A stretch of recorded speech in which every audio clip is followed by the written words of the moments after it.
بيغير شخصيه الانسان ده، وهو اللي بيوجهه سواء ماشي صح او ماشي غلط. يبقى الموضوع بيبدا بشعور.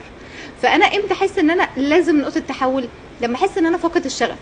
انا دلوقتي بشتغل في مكان بس لا ماليش نفسي اشتغل، انا مش عايزه اشتغل، وده بيتكرر اكتر من مره، لان ممكن يجي الشعور ده وقتي، هو تقلبات مزاجيه، انا مش مبسوط النهارده، انا مودي مش مبسوط فانا متضايق.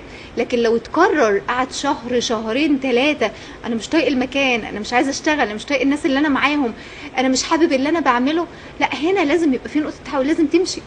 علاقه، ممكن في علاقه تلاقي ان اللي قدامك عمال يستنفذ طاقتك، عمال يمتص من طاقتك، وانت مستحمله، بيجي لك فجاه بتعملي ايه؟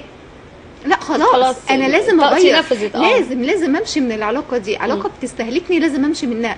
دي ما بتجيش بعد يوم واتنين، ده ممكن تيجي بعد سنين، في ناس بتنفصل بعد 20 سنه وبعد 25 سنه. دي بالنسبه لها نقطه تحول. فنقاط التحول دايما بتيجي نتيجه ان انا فقدت شغفي، او موجود في علاقه بتاذيني، او موجود في مكان انا مش حابب ابقى موجود فيه. هنا لازم اتغير، لازم احول على طول. طب ليه